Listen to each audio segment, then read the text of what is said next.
पूत कपूत सुने बहु तेरे, माता न सुनी को माता। गांव में ये लाइनें खूब सुनी होंगी आपने, लेकिन आज जो हम दिखाने जा रहे हैं उसके लिए ये लाइन बिल्कुल उलट है। आज उस निर्मम माँ की कहानी से वास्ता होगा आपका, जिसने अपने नवजात को मरने की खातिर लावारिश हालत में छोड़ दिया और अपनी ममता का गला घोटने पर उतारू हो गई।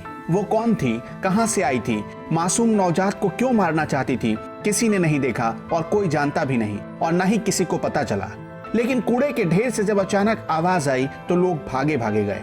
वहां उन्होंने उस बच्चे को रोता और बलखता हुआ देखा। गांव वालों की भीड़ जुटती गई, लोग तमाशा देख रहे थे, किसी ने बच्चे को नहीं बचाया। इसी बीच एक महिला वहां दौड़ी दौड़ी आई, उसने फौरन उस बच्चे को गोद उठा लिया और उसकी परवरिश का जिम्मा भी।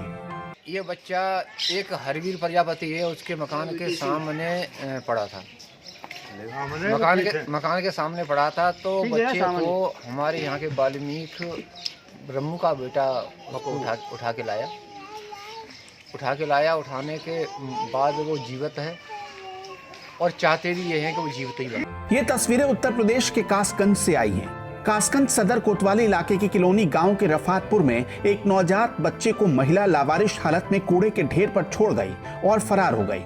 लेकिन उस बच्चे के लिए ये महिला नई जिंदगी की उम्मीद लेकर आई थी। वो अपनी मां तो नहीं थी, लेकिन उस मां से बढ़कर थी जिसने उसे जन्म दिया। वैसे भी कहते हैं मारने वाले से बचाने वाला बड़ा होता है।